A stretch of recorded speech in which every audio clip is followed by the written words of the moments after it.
Welcome to Nguyên News. Now to the headlines. Survey duties in the field of natural resources and environment.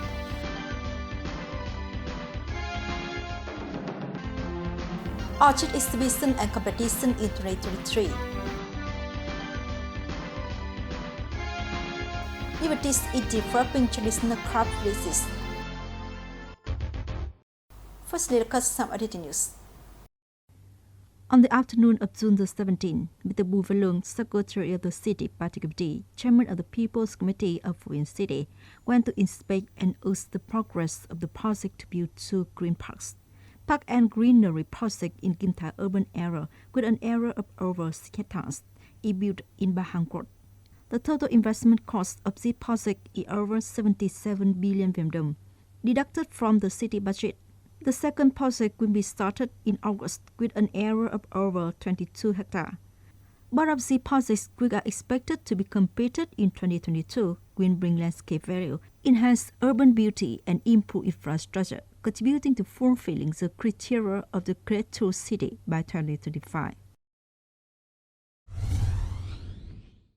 Recently, the coordination offices of the National Target Program on Building New Rural Areas of Thái Nguyên and Điện Biên provinces have organized an exchange of experience on building a modern new rural area, digital transformation in new rural construction, toward building a smart new countryside in Tức Chanh Commune, Phú Lương District.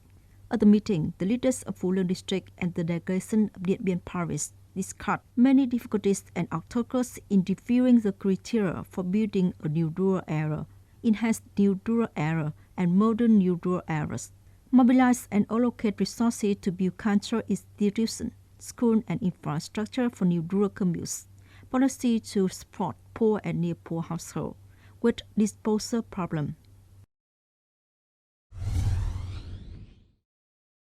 The International School Thái Nguyên University has held a seminar on international trade and contemporary issues. The students listened to Professor Phan Văn Chương, who is a senior expert in the field of international negotiation, sharing and transmitting valuable knowledge and experience on international trade topics and issues of market and currency in the current context. Through the seminar, students have the opportunity to access practical knowledge, exchange some content about developing their own thinking, thereby effectively applying negotiation skills in the process of learning and self-development in the future. Mr. Lê Quang Tiến, Vice Chairman of the Provincial People's Committee, chaired a working session with the Department of Natural Resources and Environment. The delegates exchanged and clarified a number of contents on land allocation and land lease for enterprises investing in industrial parks, the issues of land leveling and exploitation within the area of traffic construction projects, the adjustment of land use planning at district level in the period of 2021-2030, building a monitoring system for exploitation and use of water resources in the province, the construction of a provincial environmental information system and database. Concluding the meeting, the Vice Chairman of the Provincial People's Committee suggested that the Department of Natural Resources and Environment should continue to find solutions for implementation of existing issues in the field of minerals. For a number of tasks that have not been completed according to schedule, it is necessary to urgently find solutions and remove difficulties to ensure the progress and compliance with regulation. Thái Nguyên Customs Sub-Department held the first dialogue conference on customs in 2023 to remove difficulties for enterprises in import and export activities. Representatives of import and export enterprises reported and proposed a number of difficulties and problems regarding policy and procedure for import tax refund, the origin of goods, the purchase and sale of goods by processing enterprises, question about the final settlement reports of processing enterprises, processing and manufacturing enterprises and export enterprises. Over the past years, Thái Nguyên Customs Branch has accompanied and supported timely to solve the difficulties of enterprises.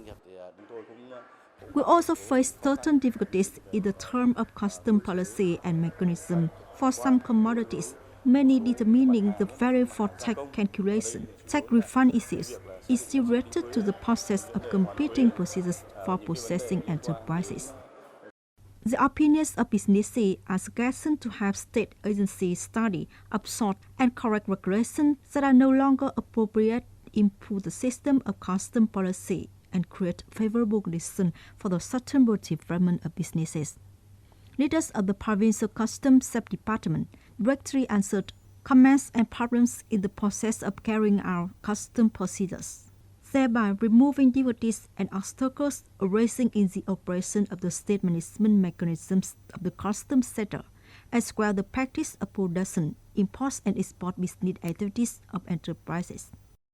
In 2023, we plan to organize many activities to support businesses in many forms such as face-to-face conference, answering the business difficulty and problems by phone, responding to writing documents.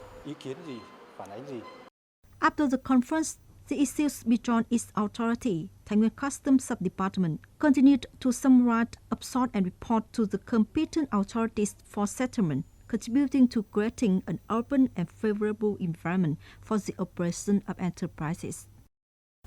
On June the 17th, at Võ Nguyên Giáp Square, Thái Nguyên City, the Thái Nguyên Provincial Ornamental Creature Association had the opening of the orchid exhibition and competition for the second time in 2023. There are founded orchids of various types in the exhibition. This is an annual activity of Thái Nguyên Provincial Ornamental Creature Association to help artisans, entrepreneurs, garden owners, and orchid traders in the northern province to meet in Thái Nguyên to enhance learn and exchange experiences, as well as promote and introduce beautiful orchid courses with high artistic, cultural, and economic value. At the opening ceremony, a member of Thái Nguyên Provincial Ornamental Creature Association was awarded the title of Vietnam Ornamental Creature Artist. The organizers also awarded 7 gold and 1 silver prizes for excellent orchid courses in the competition. The whole province currently has 272 craft villages recognized as the traditional craft villages. The development of craft villages not only has people, especially those in rural areas, have more income, but also contributes to socio-economic development in each locality. However, in recent years, many craft villages have encountered difficulties in the process of maintaining and developing.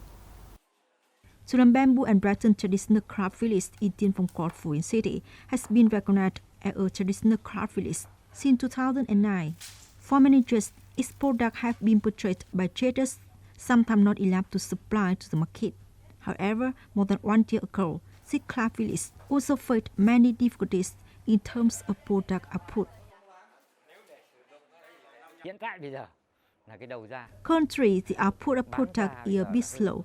Many production households still have thousands of unsold units in stock. The young do not work its job, only the elderly like us. When we need to make a lot of products, there is no labor. Besides that, the products are not in terms of model and size.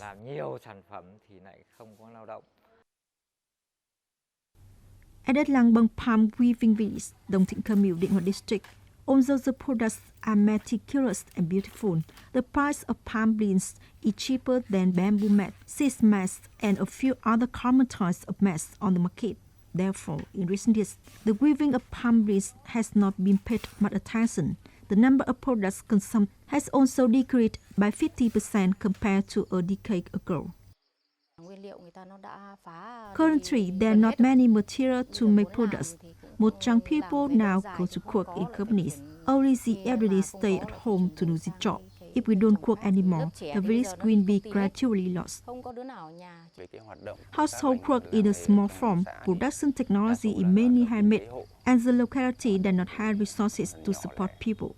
The locality wants all levels sector to pay attention to support on product brand, connect businesses to buy products for people.